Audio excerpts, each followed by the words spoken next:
So you've been here 12 years, been neck deep in some of the most controversial issues this country has faced, including right now, 75 countries. As you think about what you've done here, what do you think you'll miss most about being a senator? Oh, of course, most, I'll miss my staff. I just love the people that I work with here. They're hardworking, committed people. I'll miss being able to weigh in on important issues. As you mentioned, I mean, we've been in the middle of most every complex, controversial issue that's been on the floor in the last 12 years. And I'll miss being able to, my voice be heard. I just was interviewed by a lady from China, and she says, you know, we listen to you all the time in China, and you kind of forget those things. Weighing in on the big issues, trying to cause our country to be stronger. I mean, it's a wonderful place to try to influence what's happening here in our country and around the world. So I'll miss that. What are you going to miss least? The whole agenda and your time is set by others. It's not an executive position where you're setting the agenda. I set the agenda for our committee. We're in the hearing room now, but I don't set. Obviously, I think the fact that you don't have any control of your own time or agenda. Who is it?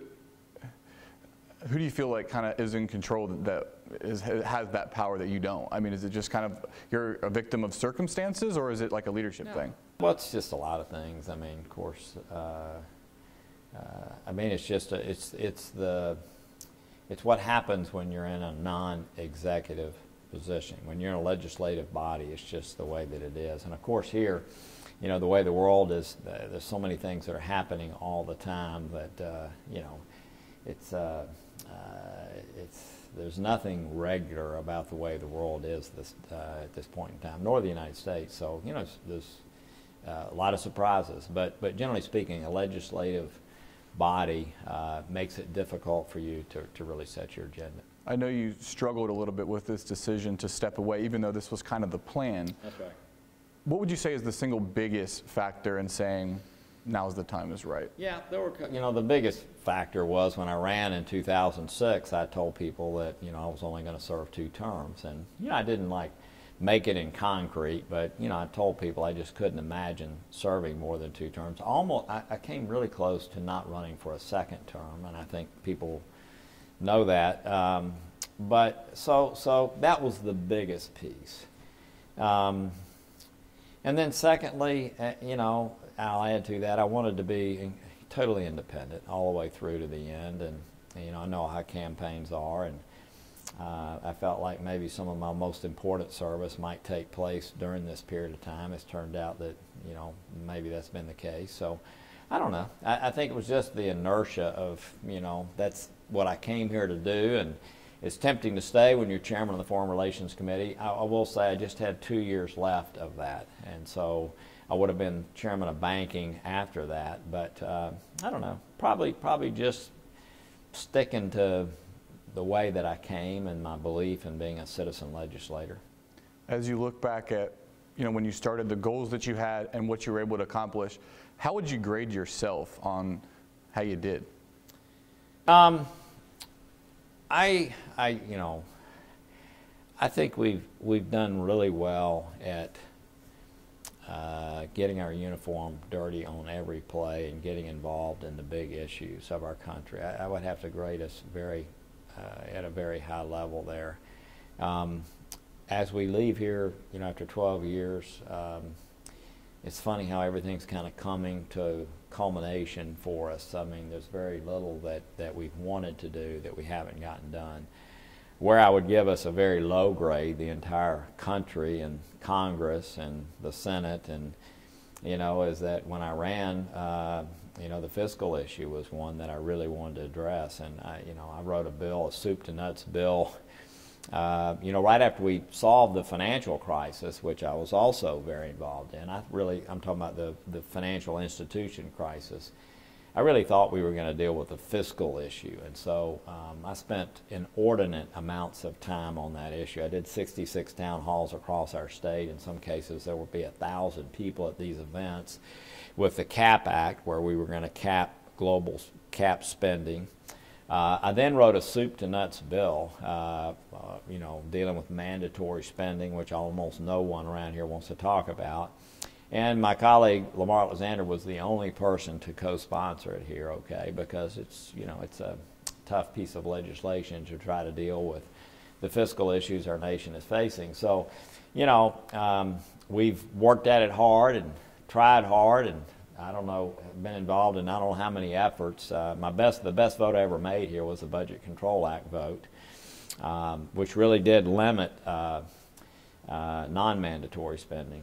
But look, you know, Congress, our nation, every president that's been involved recently, we have not done well at solving the fiscal issue. Some have argued it's much worse. Yeah. Well, and some have argued that Congress just made it worse by passing this tax plan that will increase deficit spending and the debt. So on a $43 trillion base, which was what was projected over the next 10 years, there is a possibility that we will come up $0.5 trillion short on $43 trillion.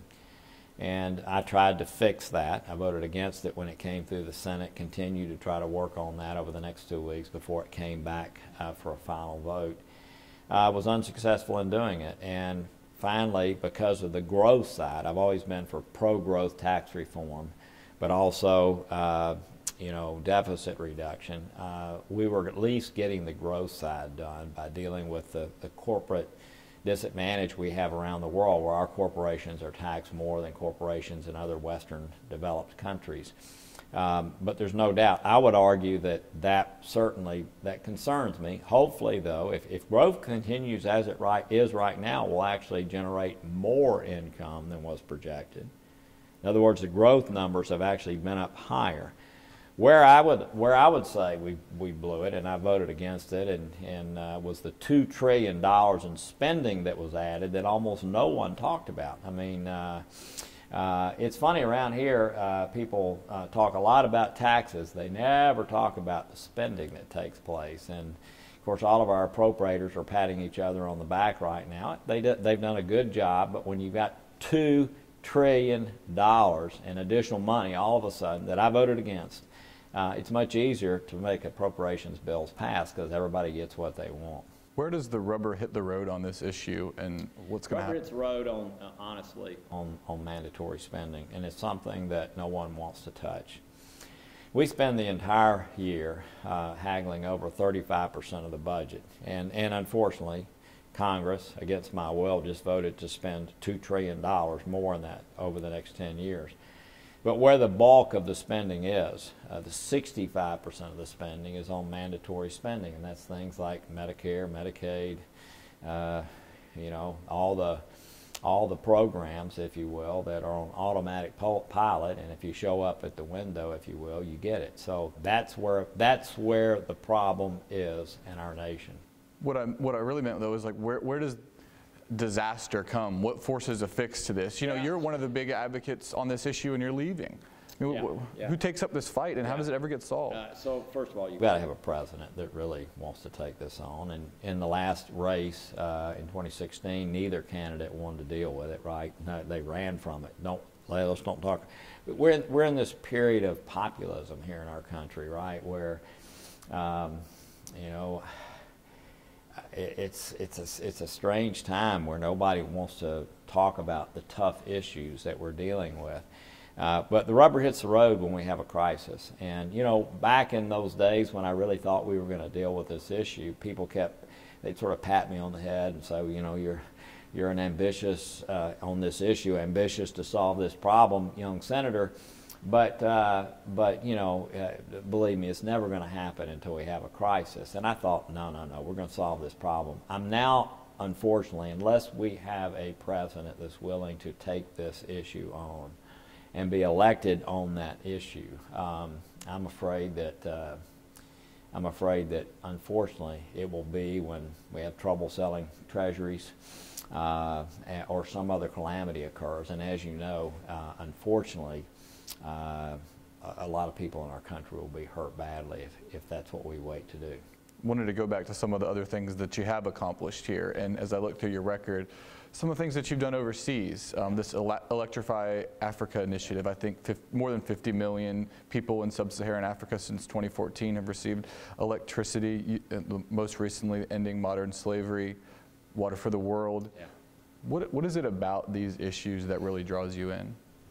Well, you know, I came into the Senate, I came into public service after going on a mission trip to Haiti when I was probably 28 years old. Then I started working in our city and saw that we had a lot of people without decent housing, and led an effort, a civic endeavor to help 10,000 folks there have decent, fit, and affordable housing. So it's always been that kind of thing that has drawn me to service. And so, you know, people in our country, I know people that don't focus on this don't realize we spend less than 1% of the U.S. budget, less than 1%, on things like you and I are talking about right now. And I want to make sure that that 1% is spent wisely, right? And we're making the kind of difference with that 1% we need to make. And so, yes, when you see that 600 million people in sub-Saharan Africa have no electricity, well, there's no way they're going to have decent education or health care or any kind of economic opportunities, or they don't have clean water, or they're dying of HIV, or, you know, so making sure that we're effectively food delivery. I mean, the way some of our food aid is antiquated, and so we've created reforms there. All those things matter to me, because I know there are real live people on the other end of this that are suffering if we don't do it in the very best way we can with the limited dollars we expend. In all of your travels, what's been the most moving thing that you've seen? Oh, I'd say two spectrums. One, the most moving, and I wish every American could experience it, is to see how the whole world just focuses on what America does and is. It's unbelievable. And as a U.S. Senator, to represent us all over the world as I have, to see how people view our country, the greatness of our country, and aspire to be like us, and many of them obviously aspire to live here because of how great it is. So that's pretty moving to see. The other piece is to be, I was in Uganda about a year ago at a refugee camp, and to see the devastation and what people live through, you know, with warring tribes macheting each other, killing parents, people starving, and to see, again, with those limited dollars that we expend, what the United States of America means to people like that. Pretty moving.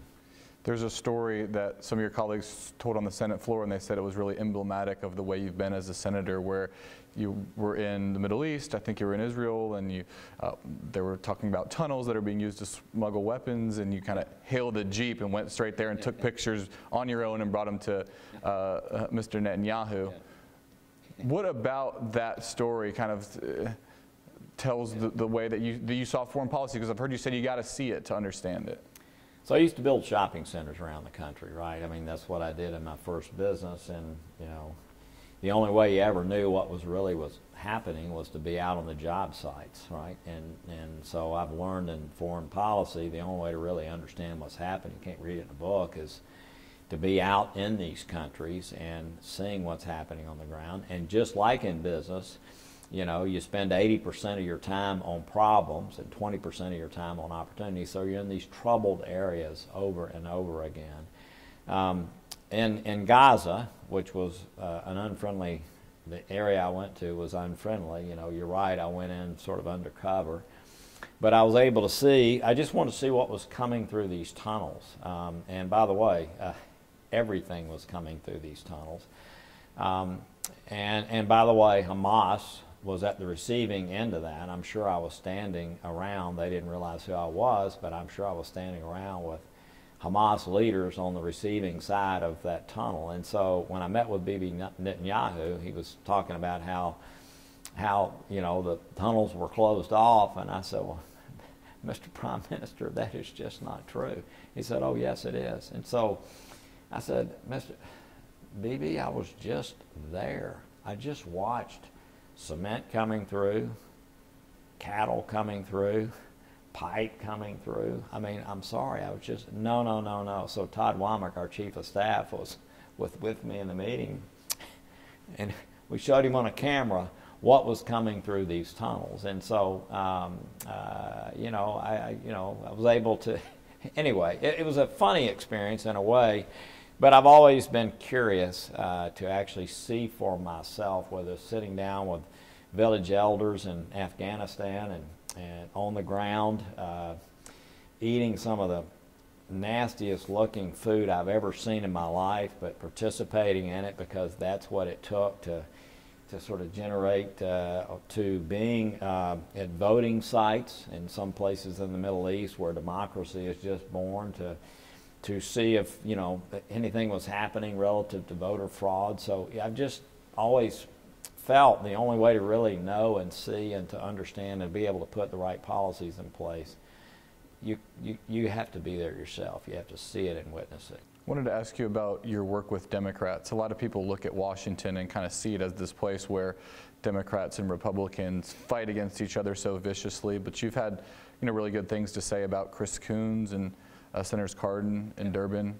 What has it been like here working with Democrats? Well, you're sitting here in the Senate Foreign Relations Committee room, and we never start anything without it being bipartisan. That's just what we do. And, it's just, I can count, you have to get 60 votes in the Senate to make anything that matters happen. And so you need Democratic support. But I've always felt that foreign policy, things relative to foreign partisanship should stop at the shores line. And so from the very beginning, but even things outside of foreign relations, from the very beginning, I've always begun with a partner on the other side of the aisle to try to make something happen, and that's caused us to pass a lot of legislation. I know everybody wants to ask you about President Trump. That's kind of like the flavor of the last couple of years. So you're going to say, but I'm not going to do that. Well, I'm not going to ask you the way that everybody else asked it. So yeah. I've seen all your answers, and it seems like your assessment is it's a mixed bag, that you like some of the policies, judges, deregulation, but you don't like the rhetoric. There was recently an op-ed that was written in the Washington Post where 44 former senators signed this op-ed saying that we were entering a dangerous period and that turmoil over the investigations into Trump threaten our security, economy, and geopolitical stability. You are soon to be a former senator. Yeah. Would you have signed that? I don't know. I'm going to have to, I don't know how I'm going to define my role when I leave here.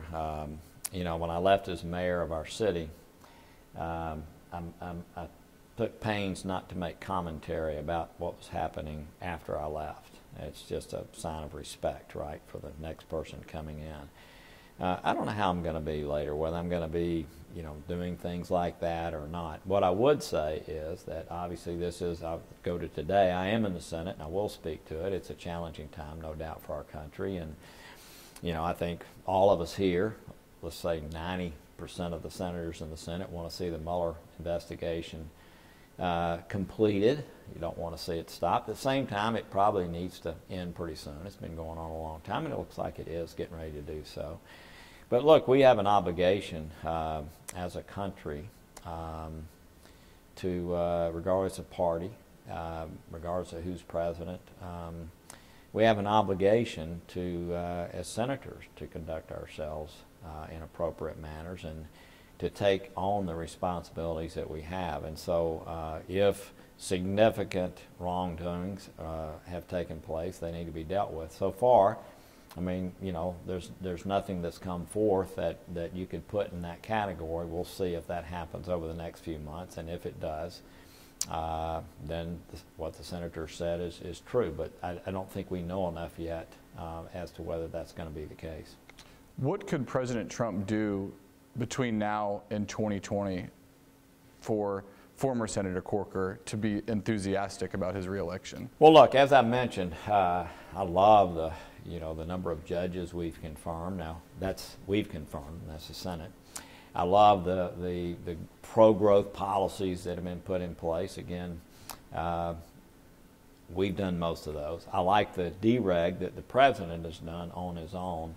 I like all of those things. I do think the purposeful tearing down of institutions, causing people to lose faith and trust, not just the institutions here domestically that are so important, but some of the ones that the post-World War II institutions that have helped our country be the leader of the world. So, much of that is being done through, as you mentioned, rhetoric. I'd like to see that in. It's an unforced error. It's unnecessary. It creates unnecessary angst in our country. It's certainly some of the rhetoric, some of the things that are just said that are not rhetoric. It's just not a good example for the young people of our country. It's just not, and it affects everyone. And so that's just unnecessary, because we can still do all of these things.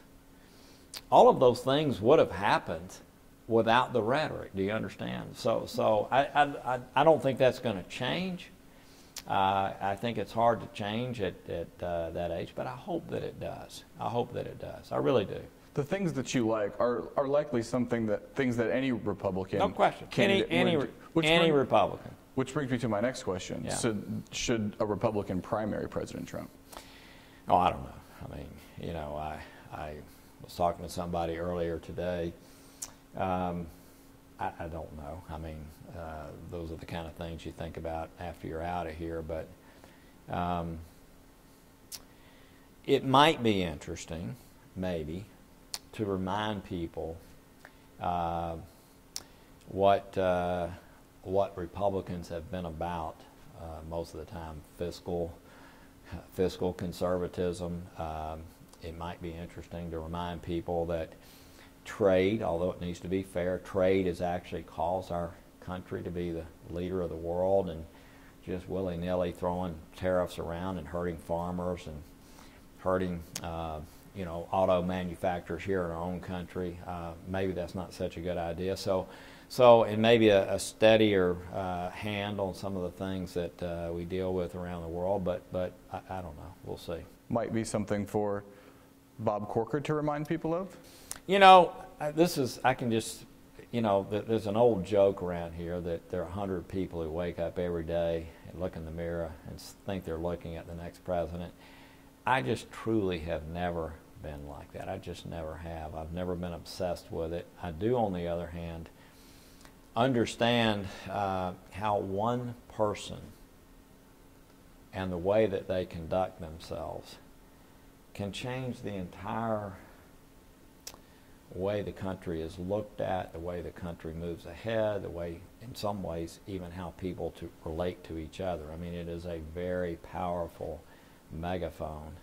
And so anybody who cares about public service and is in the position to even think about that has to think about that some. At the same time, if someone were to view it as a Don Quixote kind of effort where, no good is going to come out of it. So I don't know. I mean, it's something that from time to time, sure. I mean, have I thought about it from time to time? Yes. Am I sitting here talking to you today with the mindset that that's something I'm going to do when I leave here? No. I have no idea what I'm going to do. Is it a possibility? Maybe. What I'm taking away from your sentiment here is that you're pretty interested in a traditional free trade, small government, conservative, considering a challenge of the sitting president. Maybe the president over the next 90 days moves away from throwing tariffs all around the world and without thinking about how to move ahead with those. Maybe something happens January the 3rd and you know, a small government mentality comes out of this, and a willingness to deal with future generations' issues, who knows? So but you don't have any confidence that that's going to happen? You don't have any confidence? I don't know. I hope so, but we'll see. We'll see. What do you think about the people that have been talked about on the Democratic side as possible candidates? It's amazing. God, there's so many of them, and you know. Let's go with the top 5: O'Rourke, Biden, Bernie Sanders, Kamala Harris, Elizabeth Warren. I know all of them, but O'Rourke, I've just never met him. You know, I'm actually, you know, Bernie's got a bill on the floor right now, I think you know, and I've probably talked to him 7 times in the last, you know, 8 hours or the last 12 hours. I don't know. I don't want to pass judgment. That's something for them to decide. I've enjoyed working with all of them. I got to know Joe Biden very well. He was chairman of the committee. He was, prior to me being chairman of the committee, he had been chairman of the committee, and you know, I've known him a long time and like him a lot. Actually, I like all of them. Served with Elizabeth Warren on the committee. I have a difference of view, significant difference of view by most of them, not all. Some of them, there's some likenesses, especially on foreign policy. But, would a Joe Biden-Donald Trump matchup be a difficult decision for you to make? Oh, I don't want to get into who I would handicap or vote for, anything like that. I did vote for Donald Trump, obviously, coming in, and he talked to me about a number of things. I'm actually going to see him later today at the White House when I finish this bill, but I don't want to get into all that right now. Well, just a couple more questions here. I wanted to ask you about your advice to soon-to-be Senator Blackburn. There's a little bit of a tension there. I know obviously your friend Phil Bredesen was running against her, but you had reconsidered. There were some harsh words that came from her campaign. Have things smoothed over between you, and what advice would you give to her? Look, there was tension. There were tensions for 2 weeks, but you know, I endorsed her. I maxed out to her. We did an event in Chattanooga. My wife was at several events for her. I was. There really the sort of perceived tension just because. You know, I was a friend of Phil Bredesen's. When he was mayor, I was commissioner of finance. We did a lot together. When he was governor, I was a U.S. senator. We did a lot. I mean, so we've worked together a lot, but there was no tension there. And I think she's done an outstanding job in transition. My advice to her, to answer your question, look, first of all, she's been here in Washington longer than me, okay? Like, I can give advice to Mitt Romney, which I did. I can give advice to Rick Scott, which I did.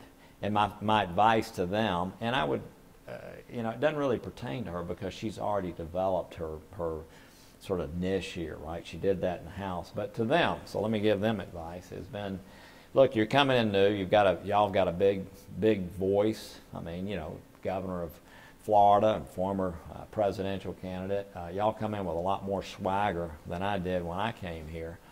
But they're still going to be freshman senators, right? And they're still going to be sitting at the end of They're going to be the last questioner in these committee hearings. And what I've said to them is, look, master something. Or master a couple of topics where you know more about these topics than anyone else in the United States Senate. And when the time comes for those issues to be dealt with, people will come to you. That happened to me early on in the Senate during the financial crisis and then the auto bailout. I was the person people on both sides of the aisle looked to, and that's the way you can make a difference here early on. But Marsha, she doesn't have that problem because she's been here 16 years. She's been working on commerce and energy issues, and my guess that's where she's going to spend her time.